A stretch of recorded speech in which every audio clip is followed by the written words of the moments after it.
Thank you, Mr. Chairman. I don't know, fortunately or unfortunately, you can't invoke the words wind turbines without me having something to say because I live and breathe this. So if you know the state of New Jersey a little bit, my district includes the New Jersey shore, a number of counties that rely on tourism and fishing and the beauty that they have there.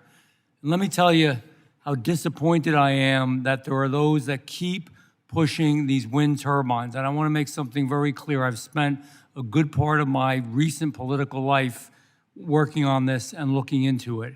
They are very expensive. They are very inefficient.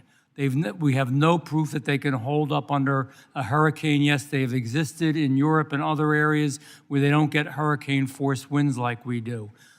We had major loss of whales because of the sonic testing that was done to locate where they would go.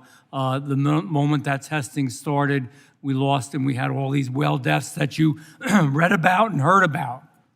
And then let's talk about the fishing industry a little bit. Fishing individuals, the people that make their living on this, are good, hardworking people that deserve a fair shake, commercial fishermen and recreational fishermen for that matter, and they are universally opposed to this. They know what it's going to mean. There are those that have expressed concern as far as national security and how it's going to affect that as well, because these are structures that are 1,000 feet tall that are going to go, and I am not exaggerating, over millions of acres. Then you might want to talk about the utility bills. Utility bills are going to increase drastically because of the wind turbines, and even the companies that propose doing them that are mostly foreign controlled, which is another crazy thing. Why would we allow foreign countries to control our energy in the United States of America? But even those companies admit there's going to be very significant increases in your utility bills. What does that mean to middle-class working people, poorer people, those that can barely afford what the utility bills are right now? It means they're going to even have a harder time making it through day by day. And it's not only going to be at the Jersey Shore, it is going to be across the entire East Coast and wherever they go. There's so many answers to dealing with the carbon footprint.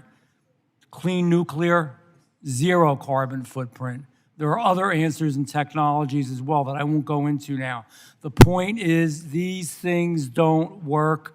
And there are folks internationally that have invested in them, that have pushed them. It sounds like good politics. It's certainly good for those folks that are going to make money off of all this, and they are heavily subsidized. And the shame of it is, let me just talk about the state of New Jersey.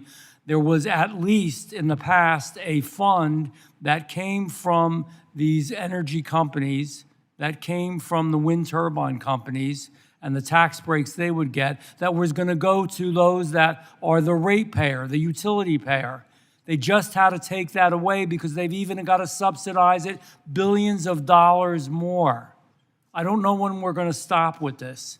You know, I'm willing to discuss the carbon footprint, man-made, naturally made, a combination of both when we see climate change. But let's do it in a way that works. Let's look at things like wave technology. Let's look at, clean energies like nuclear, which are advanced so much and have zero carbon footprint. And understand that these are going to require, these wind turbines only going to last 15 years if we're lucky. Some say 20, but most say really 15.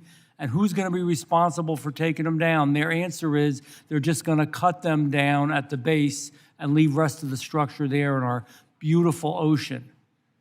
I mean this. The ocean is a gift from God.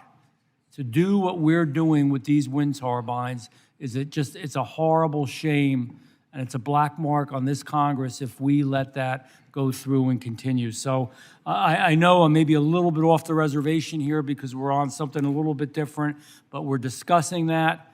And again, if we talk about foreign interests controlling our energy and how dangerous it is, if we can talk about what's going on in our fishing industry, if we want to speak about how it's going to affect the ratepayer, It's one of the few things, and I've served in the state senate, the state assembly, I've served as a mayor, a county commissioner. Damn it, I've never seen anything like it that in my mind is all bad, except for a select few people that are gonna make a whole hell of a lot of money.